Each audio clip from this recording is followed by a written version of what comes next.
Bonsoir à toutes et à tous. Avec l'aide de Dieu et votre permission, on va continuer notre étude c'est donc l'enseignement 48 du deuxième volume de l'Ikouté Moharan. Donc on continue, c'est le troisième cours qu'on fait sur cet enseignement. Alors vraiment pour revenir brièvement sur ce qu'on a dit dans les cours précédents, si vous voulez, le sujet, c'est que quand on veut rentrer dans le service de Dieu, on a expliqué que quelqu'un qui veut rentrer dans le service de Dieu, c'est que dès qu'une personne, elle veut commencer à faire du bien, à se rapprocher de Dieu, alors le chemin, c'est qu'on le repousse d'en haut. C'est-à-dire que, et il nous explique, Rabbi Nachman, que ce repoussement, en vérité, c'est seulement un rapprochement. Donc on a parlé beaucoup de ça, on a expliqué, on a bien développé. Et donc on continue dans le texte. Donc il dit, quand on est dans cette situation-là, il faut rester constant dans son service divin. Qu'est-ce que ça veut dire rester constant? C'est-à-dire que ce que la personne a commencé à faire, à s'engager, alors elle doit de toutes ses forces pas renoncer à la place où il se trouve maintenant. D'accord? Il se trouve dans une certaine place. Et le danger, c'est que quand il imagine qu'on est en train de le repousser, alors la nature humaine, elle risque de revenir en arrière. Et il nous prévient, Rabbi Nachman, qu'il faut rester, il faut s'accrocher. Il faut pas, c'est comme vous imaginez-vous une tempête. Alors cette tempête-là, quand il y a une tempête, il ne faut pas se laisser prendre par le vent qui est violent. Il faut s'accrocher. C'est ça l'idée. Et il nous dit qu'il ne faut pas ni ressentir, ni regarder tout ce qu'on a dit depuis le début. C'est-à-dire que le problème, c'est le ressenti. Puisque depuis le début, Rabbi Nachman il nous dit que c'est une imagination. On imagine qu'on se fait repousser. Et donc, il ne faut pas ressentir la chose, il ne faut pas l'observer, il ne faut pas la regarder. Donc, qu'est-ce que ça veut dire? Il ne faut pas ressentir. Qu'est-ce que ça veut dire? Ça, en fait, c'est de neutraliser, c'est de séparer tout le système nerveux qui nous donne l'impression, c'est-à-dire le système nerveux, ça veut dire c'est les sentiments qui vont, on ressent une émotion, d'accord? Quand par exemple quelqu'un il est repoussé, ou alors on va le vexer, c'est pas la tête qui réfléchit, c'est d'abord l'émotion. Il a été pris par une émotion qui se trouve dans le système nerveux, et cette émotion-là, après, elle va monter dans la tête, et la personne, elle va commencer à réfléchir sur ce qui lui est arrivé. Et là, ça commence les dégâts, parce que la personne, quand elle commence à réfléchir, et voilà qu'est-ce qui s'est passé, elle commence à se triturer la tête, et après, il peut sortir des très très mauvaises choses à cause de ça. Mais si vous voulez, Rabbi Nachman, qu'est-ce que ça veut dire quand il dit qu'il ne faut pas ressentir? C'est-à-dire qu'il faut neutraliser justement le ressenti de notre cerveau. C'est-à-dire, il faut faire attention de neutraliser, de séparer le cœur du cerveau. Parce que dès qu'une personne elle va commencer à avoir une émotion et qu'elle va ressentir dans son cœur, et donc après le cœur, il va se lier au cerveau. Donc qu'est-ce il va sortir de ça? Il va sortir un découragement, une dépression. La personne, elle va être triste. Parce qu'elle va commencer à réfléchir intellectuellement sur ce qui s'est passé. Mais d'abord, c'est l'émotion. C'est l'émotion, c'est le choc. Maintenant, le choc, il peut le séparer. C'est-à-dire qu'il peut prendre le choc et le neutraliser en disant, OK, je réfléchis pas. J'arrête là les dégâts.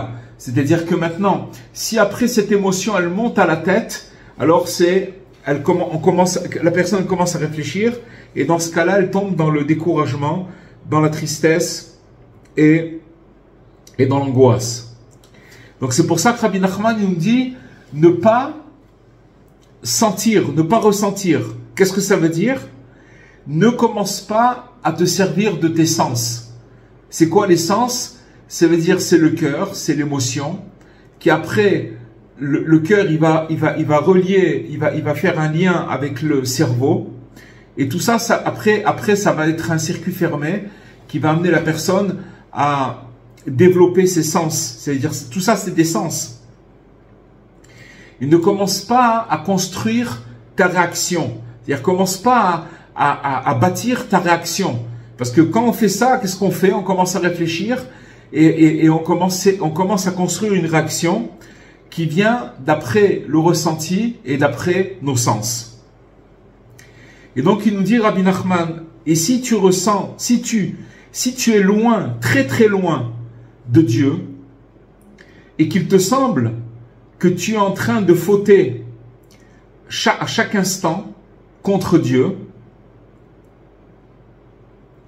donc, quand il nous dit ça, Rabbi Nachman, ça veut dire quoi? Ça veut dire que maintenant, il nous fait voir qu'il y a encore une imagination. Il y a encore un dimion, ce qu'on appelle un dimion en hébreu. C'est-à-dire que la personne, elle imagine qu'elle est loin, elle a l'impression qu'elle faute sans arrêt devant Dieu. Et que tu as l'impression d'être loin de Dieu, et que donc ça, tu peux le mesurer.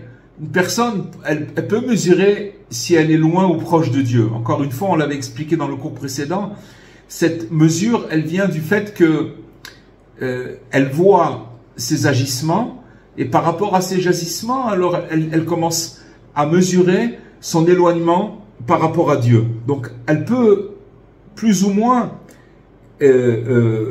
savoir si elle est loin ou proche de Dieu. Mais seulement Rabbi Nachman nous dit que c'est de l'imagination. C'est pas vrai.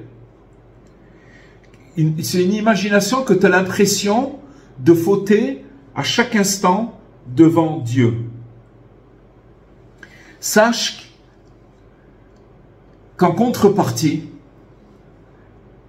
Rabbi Nachman, il vient complètement nous casser cette imagination-là. Il rentre, il nous fait monter, il nous la, comment dirais-je, il nous la désosse, comme on dit. D'accord? Il la casse complètement.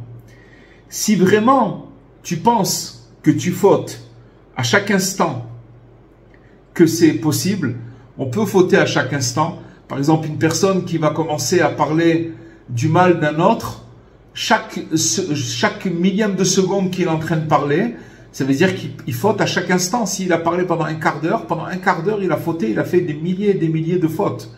Parce qu'il a parlé sur un autre. Ou alors qu'il a regardé des choses qu'il ne faut pas regarder, etc. Donc c'est possible. C'est possible de fauter à chaque instant. Que cet homme-là, qui est tellement dans la matérialité, il est épais dans sa matérialité. Si tu es tellement dans la matérialité, sache que chaque geste où tu te détaches un tout petit peu de ta matérialité et que tu te diriges vers Dieu,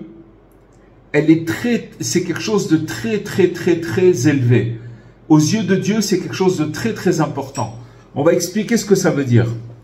Il dit que même si tu te détaches d'un petit point, tout petit point, où tu te détaches de ta matérialité vers Dieu, donc là on parle d'une personne qui a l'impression d'être complètement de fauter à chaque instant, et c'est possible, c'est possible, mais il nous dit, Rabbi Nachman, c'est un secret extraordinaire, que cette personne, si elle ne va pas jusqu'au bout, c'est-à-dire que elle fait ce qu'elle doit, elle fait le mal, mais seulement elle se détache un tout petit peu, elle va pas jusqu'au bout. Elle se retient un petit peu. D'accord? Donc, Rabbi Nachman, qu'est-ce qu'il fait? Il nous explique, il vient vers l'homme et il lui donne, il le renforce pour lui donner la force, cette force-là. C'est quoi? Cette force, c'est ce renforcement-là. Il lui dit, chaque petit geste où tu te détaches un tout petit peu. Je vais vous donner un exemple. Un exemple. Imaginez-vous quelqu'un, par exemple, qui va commencer à manger, et c'est pas bon pour lui. Il va commencer à manger, je sais pas moi, des tablettes de chocolat. Et qu'à un moment, qu'est-ce qu'il fait? Il s'arrête. Il voudrait encore, mais il s'arrête. Il a dit, allez, stop, j'arrête. Alors, ça s'appelle,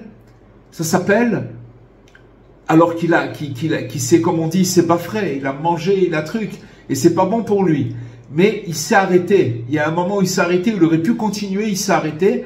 Ça s'appelle de faire un geste et de se couper, ça veut dire de se détacher de sa matérialité. On a pris l'exemple de la tablette de chocolat, mais c'est quelque chose qu'on peut... Ou alors, par exemple, de parler. Imaginez-vous que quelqu'un, il parle au téléphone, et il commence à parler sur un autre, ou il rencontre une personne, il commence à parler sur une autre personne, et il sait très bien que maintenant, ce qu'il est en train de faire, c'est du lachon hara. Il est en train de parler du mal, et c'est pas bien, il sait que c'est pas bien. Et il parle, et puis à un moment, il réagit, il se dit dans sa tête, allez, j'arrête maintenant, j'arrête. Ça s'appelle avoir fauté, mais il s'est séparé, il s'est détaché de cette matérialité-là, de cette mauvaise chose-là. Même si c'est un tout petit peu, même si c'est un geste très très très infime, qui est comme un cheveu, alors il nous dit, Rabbi Nachman, que c'est un geste qui est très très grand et qui est extraordinaire. Parce que, en vérité, même la personne elle-même, elle n'arrive pas à voir cette grandeur. Ça veut dire que c'est tellement fin ce qu'il a fait, c'est tellement minime, que lui-même, il n'arrive pas à s'en rendre compte. Parce que l'homme, il va, quand il fait une bêtise, alors il va jusqu'au bout de la bêtise. Mais si il arrive à se retenir un petit peu, même s'il a fait la bêtise, mais il s'est retenu, il n'a pas été jusqu'au bout, alors ça veut dire qu'il s'est détaché de cette matérialité, alors qu'il est vraiment, c'est un bougre, d'accord? Quand il est épais comme ça, mais il s'est détaché un tout petit peu, il se retient un petit peu, et souvent on n'est pas conscient de ça, qu'en vérité, on a fait quelque chose de très très grand. C'est ça qui nous apprend Rabbi Nachman. C'est-à-dire qu'en fait, si vous voulez, le penchant au mal, ils nous disent, bon, si tu es déjà sur la pente, si tu es déjà en train de glisser, alors ça y est, tu es tombé déjà. Donc tu vas jusqu'au bout. Mais en vérité, Rabbi Nachman, il nous dévoile un secret en nous disant que, si vous voulez, si la personne, elle se retient un temps soit peu, un tout petit peu, c'est-à-dire qu'elle a fait un petit geste pour se retenir, alors c'est quelque chose de immensément grand aux yeux de Dieu. Parce qu'en vérité, il nous dit que c'est comme si qu'il avait parcouru des milliers et des milliers de kilomètres dans les mondes supérieurs.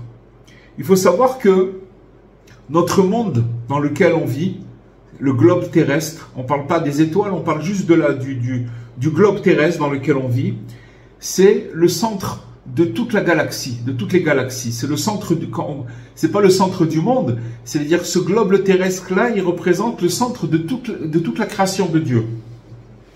Et si on allait maintenant jusqu'au milieu, on prendrait par exemple la Terre qui est ronde, et qu'on irait jusqu'au milieu de cette terre. Ça veut dire, on prendrait le cercle et on arriverait à la moitié de ce cercle, ça veut dire qu'on est arrivé au milieu de la Terre, d'accord? Donc ça voudrait dire qu'on est arrivé au centre du centre, d'accord? C'est le centre de tous les mondes qui gravitent autour de cette Terre. Et en vérité, de ce centre-là, il sort des faisceaux, d'accord? Il sort des faisceaux. Mais si vous voulez, là où ils sortent, c'est des faisceaux qui sont un à côté de l'autre. Donc, c'est 1 millimètre à côté d'un millimètre, à côté d'un millimètre, et ils sortent de là des faisceaux. Mais en vérité, quand ils sortent du centre du monde, du centre du globe terrestre, là où on se trouve nous, alors dès que ces faisceaux ils vont sortir, au début ils sont un à côté de l'autre, mais dès qu'ils vont commencer à s'éloigner, plus ils vont avancer, plus si vous voulez, quand ils vont parcourir des kilomètres, en haut, ils vont être très éloignés les uns des autres, ces faisceaux-là. On va donner un autre exemple. Si par exemple, imaginez-vous que vous prenez un roseau qui ferait, je ne sais pas moi, 50 mètres de haut, d'accord? Et que maintenant, vous le prenez à sa base, c'est-à-dire qu'il est par terre, il est debout, mais vous prenez à la base et vous commencez à le bouger. Vous allez le bouger de 1 mm.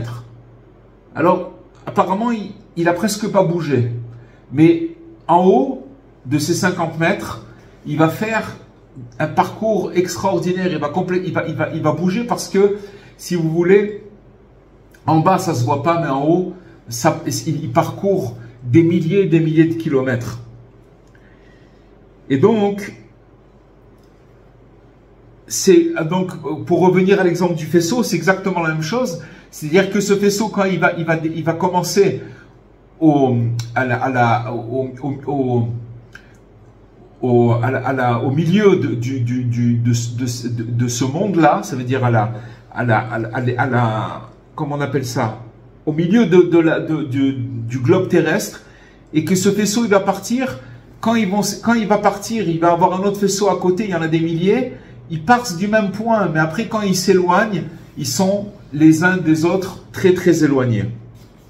Ils peuvent être même très très loin de milliers, de millions de kilomètres. Donc, on voit que une personne qui va se détacher de sa matérialité, même un petit point très minuscule, ici, il n'est pas conscient de ce qu'il est en train de faire, mais dans les mondes supérieurs, ça représente des milliers de kilomètres. C'est pour ça que tu dois comprendre, il nous dit Rabbeinu, de l'histoire du tzaddik qui s'est renforcé beaucoup contre la tristesse. D'accord? Il y avait un tzaddik qui était tombé dans la tristesse, que Rabbeinu il a raconté. Mais seulement, il ne s'est pas rendu compte que le fait de faire un effort, un tout petit effort, pour essayer de sortir de sa tristesse, alors qu'est-ce qu'il a parcouru dans les mondes supérieurs? C'est-à-dire que maintenant, si on prend, si vous voulez, cet exemple et qu'on le ramène vers nous, il y a des fois où on peut être dans un état de grande, très atteint par une situation qui nous prend la tête et qu'on n'arrive pas, et que donc qui nous paralyse. Mais si à ce moment-là, imaginez-vous, sans aucune logique, on va commencer à, je sais pas moi, à chanter, ou alors à sauter, ou faire quelque chose qui n'a rien à voir avec la situation dans laquelle on est, alors que on se dit, mais qu'est-ce que ça va changer à ma situation de faire une chose pareille? Il faut savoir que dans les mondes supérieurs, ça a une influence extraordinaire, et la personne, elle a parcouru avec ça des millions et des millions de kilomètres. Parce que comme on a dit, les faisceaux, quand ils sont un à côté de l'autre, on a l'impression qu'ils sont ensemble. C'est le même, à la limite, c'est même le même faisceau, à la limite. Mais que quand ils commencent à monter et que petit à petit ils se séparent, alors la différence, la distance qu'il y a entre les faisceaux, alors ça représente une un grand espace. Donc ça veut dire que nous maintenant on se retrouve, on est dans un monde où on est très il est très fini, ce monde. Il est limité, d'accord? Alors c'est pour ça que quand on se trouve dans une situation difficile, on voit pas comment c'est possible. On voit pas qu'est-ce qui pourrait changer la situation. Alors qu'en vérité, nous dit Rabbi Nachman, quand on va faire un petit geste, quelque chose de très minime, alors ça va tout changer. Ça va tout changer parce que dans les mondes supérieurs, on aura fait une grande avancée.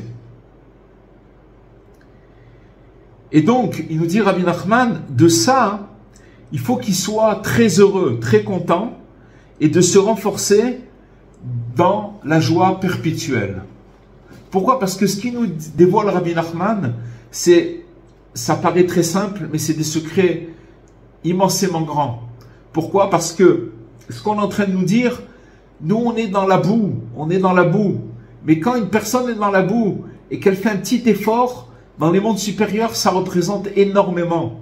Donc de savoir, de prendre, si vous voulez, conscience et des choses, comment elles sont réellement dans les mondes supérieurs, c'est quelque chose qui doit nous amener à la joie et à nous renforcer. Et donc, la personne, on doit se servir de notre imagination. C'est-à-dire que puisque Rabbi Nachman il nous dit que ça marche comme ça, de nous servir de notre imagination et que on doit se faire joyeux. Même si on n'est pas joyeux, on doit faire semblant d'être joyeux. Parce que le fait de faire semblant d'être joyeux, ça s'appelle à notre niveau de faire un tout petit effort, quelque chose, d'accord? On fait semblant. Mais c'est quelque chose d'immensément grand aux yeux d'Hachem. Et de faire tous les efforts pour être toujours joyeux. Parce qu'en vérité, d'où elle vient cette joie? D'où elle vient cette joie? Parce qu'en vérité, on a fait énormément. Seulement dans ce monde, on ne le voit pas. Dans ce monde, on est coincé, on a l'impression que qu'est-ce que ça va changer de faire un petit effort qui est à peine un millième de millimètre dans ma situation, que ça va changer. Mais là, Rabbi Nachman, il nous dévoile un secret. C'est que ce millimètre, ce milliard de millimètres que tu vas faire pour te détacher de ta matérialité, ça s'appelle avoir fait des milliers de kilomètres dans les mondes supérieurs. Et c'est ça que tu as fait véritablement. Tu as vraiment fait ça véritablement, tu as fait cette chose-là. Alors quand on prend conscience de cette chose-là, on voit que finalement, on a fait énormément. Il faut dissocier le mal qu'on peut faire des efforts de se détacher de ce mal-là qu'on va faire. Il faut dissocier les choses parce que les petits efforts, les petites gouttes qu'on va faire, ça a une très grande importance. Et de prendre conscience, d'avoir de la joie d'avoir fait beaucoup, puisque d'après ce qu'il dit Rabbi Nachman, ça s'appelle avoir fait beaucoup. Et c'est complètement, il ne faut pas prendre ça comme de l'orgueil, parce que c'est en vérité c'est complètement à l'inverse de l'orgueil, parce que ça s'appelle s'inclure. Ça s'appelle s'inclure, c'est-à-dire de prendre conscience que quand je fais quelque chose de minime, j'ai parcouru des milliers de kilomètres. Pourquoi? Parce que c'est Rabbeinu qui nous l'a dit. C'est Rabbi Nachman qui nous l'a dit. Point. Il nous dit, fais attention, te fais pas avoir. Parce qu'on est tellement dans un monde, le monde de l'action, qui est tellement bas, c'est le monde le plus bas qui existe, qu'on a l'impression de rien faire. Mais chaque petit geste, il a une très grande importance. Et donc, si une personne, elle arrive à prendre, comment dirais-je, à apprécier si vous voulez, ce point d'inclusion, c'est-à-dire qui s'inclut. Bitoul, ça veut dire qu'il s'annule complètement. Voilà, c'est s'annuler. C'est s'inclure, mais c'est s'annuler. Il s'annule. C'est-à-dire, comment s'annuler? C'est-à-dire, maintenant, quand je vais faire un petit point, ça s'appelle vraiment croire au tzaddik, croire au juste, croire en Rabbi Nachman. Que quand une personne, ce qu'on est en train d'étudier, c'est on doit le prendre et s'inclure dedans et s'annuler dans cette chose-là. Et c'est quelque chose qui amène un sentiment de joie et une joie dans le cœur. Pourquoi? Parce que Rabbi Nachman nous dit, parce que la tristesse, c'est quelque chose qui abîme énormément. Il faut savoir que la tristesse, elle abîme matériellement et bien entendu spirituellement. Qu'est-ce que ça veut dire matériellement? Au niveau matériel, c'est-à-dire que quand une personne elle est triste, alors elle peut amener la personne à la rendre malade.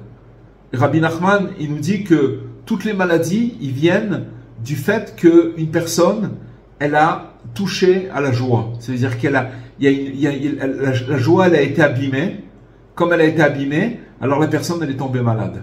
Donc maintenant, une personne qui est triste, il faut savoir que c'est quelque chose de très dangereux pour la personne physiquement et qui amène toutes les maladies, comme c'est marqué dans le deuxième partie de Likutei Moharan, dans la leçon 24. Et donc toutes les maladies, elles viennent de la tristesse. Et donc au niveau spirituel, à plus forte raison. Et donc sache, il nous dit Rabbi Nachman, que dès qu'une personne, elle veut rentrer dans le service de Dieu, on avait expliqué dans le premier cours que le service de Dieu, de servir Dieu, c'est que dès qu'une personne, elle veut faire quelque chose de bien, elle veut faire quelque chose de bien, c'est-à-dire qu'elle veut élever son âme, elle veut faire quelque chose qui la fait avancer. Ça s'appelle servir Dieu, d'accord? Et donc, dès qu'une personne, elle veut rentrer dans le service de Dieu, dès qu'elle veut, elle n'est pas encore rentrée, d'accord? Elle a l'intention de vouloir rentrer. Donc là, on est en train de parler encore d'un autre degré. Qu'en vérité, c'est une personne qui veut rentrer dans le service divin et il n'est pas encore rentré, d'accord? Il veut seulement. Alors, il pense à ça et donc il a une envie, il a la pensée, il pense à ça. Alors, il nous dit Rabbi Nachman que c'est un grand péché qu'il est de la tristesse, que Dieu préserve. Regardez, n'oubliez pas que cet enseignement, il s'appelle la lettre, d'accord? Rabbi Nachman nous dit que dès qu'une personne, elle veut rentrer dans le service divin, elle a envie, alors ça va être un très grand péché d'être triste. Rien que parce qu'il a envie de rentrer dans le service divin, il doit faire attention, il doit être soucieux de ne pas être triste.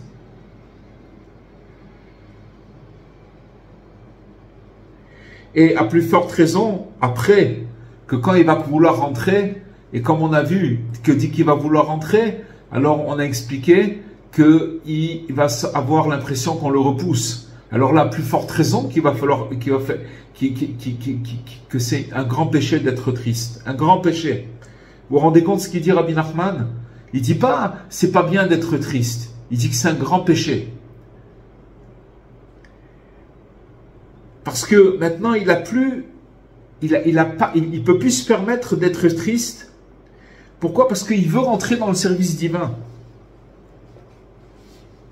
Il n'est pas encore rentré dans la guerre. Il veut rentrer. Il veut rentrer dans le service divin. Il n'est pas encore rentré dedans.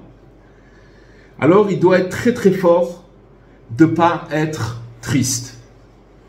Parce que la tristesse, c'est quelque chose, ça vient du mauvais côté. Et Dieu déteste la tristesse. Regardez ce qu'il dit Rabbi Nachman. Il dit d'abord que c'est un grand péché d'être triste. Et il dit que maintenant, ça vient du mauvais côté, la tristesse. Et Dieu, il déteste la tristesse. Parce que, il faut savoir que le sentiment de tristesse, c'est un sentiment négatif. Qui est mauvais, qui est mauvais. Et Dieu, il déteste ce sentiment. C'est-à-dire que quand on est triste, il faut savoir que on fait un grand péché et que Dieu, il déteste cette chose-là. Il ne la supporte pas. Et pourquoi il ne supporte pas? Pourquoi il déteste ça, Dieu? Parce que la personne, si vous voulez, elle est ingrate.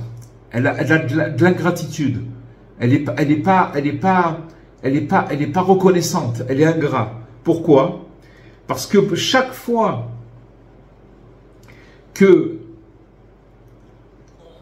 à chaque moment qu'on vit dans ce monde, alors il y a de quoi être joyeux. Il y a de quoi d'être joyeux. Et si on n'est pas joyeux, alors ça veut dire que on n'apprécie pas ce qu'on a reçu. Et on est ingrat. Ça s'appelle on est ingrat. On n'apprécie pas ce qu'on a reçu. Et qu'on n'arrive pas à avoir de la reconnaissance de tout ce qu'on a reçu. Dieu, il nous donne des grands cadeaux à chaque instant. Des cadeaux extraordinaires. Il nous donne d'abord la vie. D'accord? La vie, c'est un cadeau. C'est un cadeau. Quand ça s'arrête, ça s'arrête. Donc, tant qu'on respire, tant qu'on vit, ça veut dire qu'on a un cadeau extraordinaire. Il nous donne des membres intérieurs, extérieurs. On vit. Il nous donne la respiration. Et que si on prend chacun de ces choses-là, la vie, les membres qu'on a, la respiration, si on prend chacun de ces éléments-là, ça vaut des milliards de dollars. On peut pas les estimer au niveau de l'argent, tellement c'est quelque chose de précieux. Et avec ça, l'homme, il n'est pas content. Alors, Dieu, il n'aime pas ça. Il déteste cette chose-là. Donc maintenant, si vous voulez, on vient d'apprendre qu'il y a vraiment des raisons d'être joyeux. Vraiment des raisons d'être joyeux, Baruch Hashem, on est avec tous les problèmes qu'on peut avoir, mais il y a vraiment des raisons d'être joyeux parce qu'on vit. La vie, c'est un cadeau.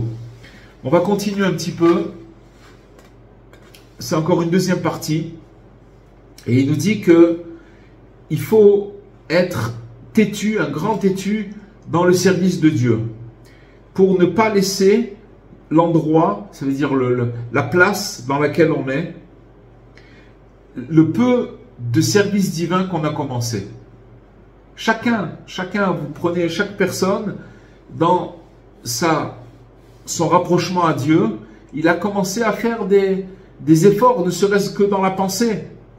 Et dès qu'il va se retrouver dans des situations un petit peu qui le déséquilibrent, il doit faire très attention d'être très têtu et de ne pas lâcher ce qu'il a commencé. Ce qu'il a réussi à commencer, le peu qu'il a commencé, il ne doit pas, sous aucun prétexte, le lâcher. Et il doit s'accrocher à cette chose-là très très fort. Même si il lui arrive ce qui lui arrive.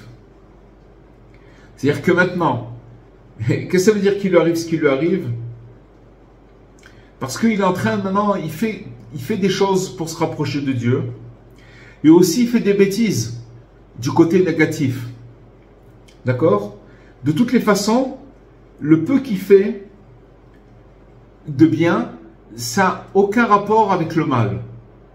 Pour ça qu'une fois, le Baal Shem Tov, il a dit une parole, il a dit si une personne, elle tuait une autre personne, que Dieu préserve, de tuer c'est le plus grand péché qu'on peut imaginer, d'accord? Que Dieu préserve. Alors si une personne, elle tue une autre personne, est-ce que parce qu'il a tué, il est exempt de faire la prière devant Dieu? D'accord? Ça n'a rien à voir, c'est deux choses complètement différentes. Le penchant au mal, il associe ces choses-là. Ah mais si tu as fait du mal, comment après tu peux faire du bien? Mais c'est complètement faux. Les choses, elles sont complètement dissociées. Et elles n'ont aucun rapport. le mal, il n'a pas de rapport avec le bien. C'est pour ça que Rabbi Nachman, il nous dit, même si la personne, elle passe par quoi elle doit passer, ne lâche pas, continue à faire le bien que tu fais, même si tu as fait des bêtises. Parce qu'il n'y a pas de lien entre les deux, entre le bien que tu fais et le mal que tu as fait. Même si tu fais ce que tu fais, quelque chose de négatif, tu ne dois pas du tout regarder ça. C'est-à-dire, tu ne dois pas commencer. Parce que qu'est-ce qui se passe? Quand une personne fait quelque chose de négatif, automatiquement, elle va commencer à dire, mais je ne suis pas apte à servir Dieu et donc je lâche. Il ne doit pas regarder ça du tout. Il ne doit pas du tout regarder la chose de cette façon-là. Et il ne doit pas laisser le peu de bien qu'il a commencé. Et sache, rappelle-toi de cette chose, rappelle-toi bien de ce qu'on vient de dire. Comme ça, il dira bien, Zechor davar ze etev. Rappelle-toi de cette chose très très fort, bien, rappelle-toi bien de cette chose-là. Et c'est ça qu'on est en train de faire maintenant, on se rappelle, parce que tu auras besoin que quand tu vas commencer un petit peu à servir Dieu, tu vas te retrouver dans un, comment dirais-je, ton bateau, il va commencer à secouer. D'accord? Tu vas te retrouver dans la tempête. Donc, quand tu vas commencer, il nous dit Rabbi Nachman, qu'est-ce que ça veut dire quand tu vas commencer? Et donc, on revient à ce qu'on a dit au tout début, au premier cours, que chaque fois que tu vas voir te rapprocher de Dieu, d'accord? Alors, il faut savoir que ça veut dire que tu as commencé à servir Dieu. Puisqu'on va rappeler ce qu'on a dit. Il va avoir l'impression qu'on le repousse. Alors, ça veut dire que tu as commencé à te rapprocher. Quand tu vas ressentir qu'on est en train de te repousser, sache que tu as commencé à servir Dieu. Sache que ça veut dire que tu commences à te rapprocher de Dieu. Et donc, quand tu commences à servir Dieu, tu vas être obligé être têtu, très très têtu, sans aucune logique. Tu dois être têtu, mais très très têtu. Et ce côté têtu que tu dois aller jusqu'au bout de ce côté têtu.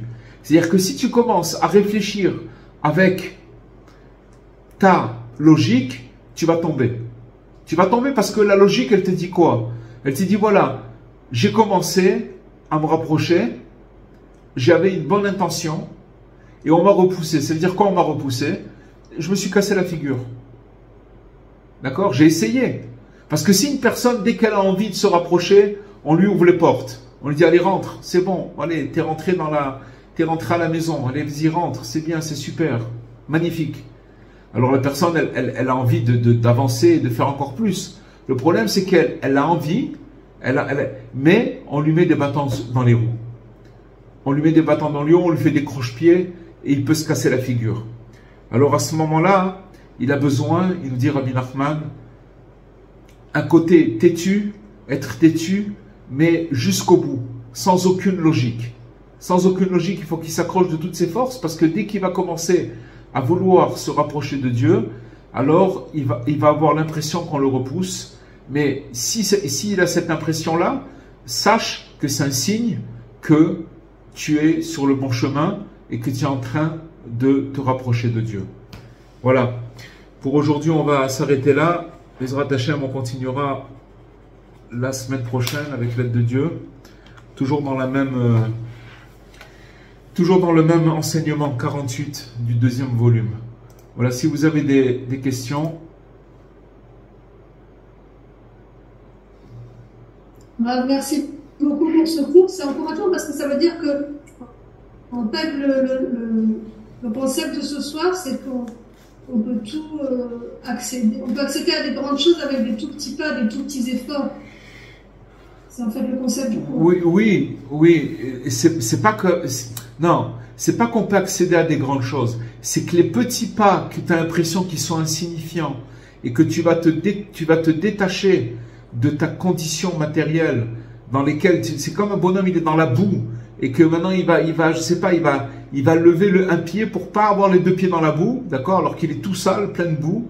Ce petit détachement-là, il a une valeur très très grande parce que apparemment là où il est, ça n'a aucune comment, signification pour lui parce qu'il dit ça change quoi. Mais dans les mondes supérieurs, il a fait des milliers de kilomètres et ça a une grande valeur, aux yeux d'Hachem. C'est très très important et de ça il doit être content parce qu'en vérité ça veut dire qu'il a fait beaucoup. Seulement nous, on nous fait montrer, le penchant en mal nous fait montrer, t'as rien fait. Non seulement t'as rien fait, mais t'es dans la boue, t'es complètement, qu'est-ce que t'as prouvé, qu'est-ce que t'as fait, t'es rien du tout. Et il nous dit que c'est pas de l'orgueil du tout, au contraire, parce que c'est vrai. Quand Rabbi Nachman, il nous dit, vous avez compris l'exemple qu'on a donné avec ce roseau et les faisceaux. C'est-à-dire que maintenant,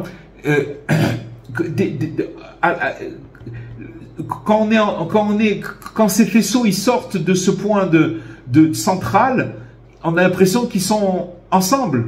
Mais après, quand ils s'éloignent, ils s'éloignent de milliers et des milliers de kilomètres. Vous comprenez? Donc, mais pourquoi il nous dit ça? C'est pas qu'avec des petites choses on va faire des grandes choses. Non, c'est pas ça. C'est à l'envers. C'est-à-dire que maintenant, sache que tu vas être attaqué. Sache que tu vas avoir l'impression de rien faire et d'être complètement perdu.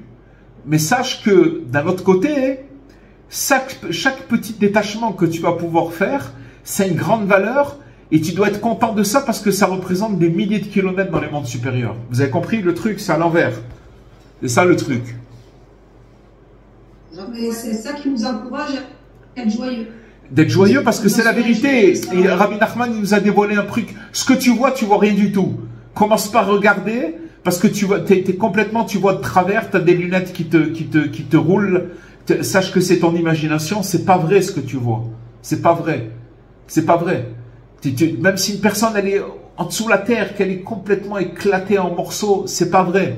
C'est pas vrai parce que ce que tu vas faire là-bas, à ce moment-là, que tu as envie de mourir, mais que ce que tu fais, c'est que maintenant tu vas chanter, tu vas avoir une réaction, une petite réaction qui, par rapport à cette réaction, par rapport à ta condition, c'est insignifiant, c'est comme un cheveu. Sache, Rabbi Nachman te dit, oui, tu as l'impression que c'est un cheveu, mais dans les mondes supérieurs, c'est des milliers de kilomètres. Et ça, tu dois être content. Tu dois être content, parce que Rabbi Nachman nous a dévoilé un secret. C'est quelque chose qu'il faut intégrer, il faut l'intégrer, parce que c'est la vérité. Et si une personne, elle n'a pas ça, elle est foutue. Elle est foutue, la première tempête, elle se fait emporter. Un truc un peu sérieux, elle se fait emporter. C'est dangereux. C'est dangereux parce que, si vous voulez, avec sa logique, il juge par rapport à sa condition. Regarde comment je suis, vous comprenez? Baruch Hashem. Il y a de quoi être joyeux je ne sais pas si vous vous rendez compte, mais c'est quelque chose d'extraordinaire ce qu'on a étudié. Extraordinaire. Est-ce que quand on fait une prière et qu'on n'est pas exaucé, est-ce que c'est un signe qu'on est repoussé? D'abord, il faut savoir, Dora, que ça n'existe pas une prière qui n'est pas exaucée. Il y a des prières que des fois, par exemple, vous allez faire et qui vont servir à vos descendances. Des fois, les parents, ils font des prières et ils ne voient pas, il ne se passe rien avec les prières. Et peut-être que les arrière-petits-enfants ou les enfants ou les arrière-petits-enfants, c'est eux que grâce à cette prière-là, à un moment, ils vont se retrouver dans une difficulté et ils vont être sauvés grâce à la prière de leurs grands-parents. Vous comprenez? Donc, ça n'existe pas de dire, parce que nous, on vit cause à effet. On a fait un truc, on va voir si ça marche. Mais c'est pas comme ça que ça marche. Ou il y a des fois aussi, où Hachem, c'est comme si vous allez confectionner. Vous connaissez les dames quand elles font comment ça s'appelle? Elles veulent faire une couverture. Alors elles font des petits carrés en laine, vous savez. Et après ces petits carrés, elles les assemblent. Et à la fin, ça fait une couverture. D'accord? Elles tricotent des petits carrés, des petits carrés, des petits carrés, et puis elles les assemblent. Alors il faut savoir que des fois nos prières, c'est des petits carrés qu'on fait. Mais Hachem, il attend qu'on en fasse encore un autre et encore un autre jusqu'à qu'on ait la somme qu'on a besoin et tac, la prière elle passe et elle aide des fois, elle nous aide pas à nous, elle aide d'autres personnes. On sait pas comment ça marche. Vous comprenez? Donc, oui, Shavua Tov, une bonne semaine, Kachem et vous. Pour tout le bien pour vous, et une bonne santé, Bezrat Hashem, on se retrouve la semaine prochaine. Merci à vous, merci d'être là. Merci à tous. Au revoir. Bonne soirée.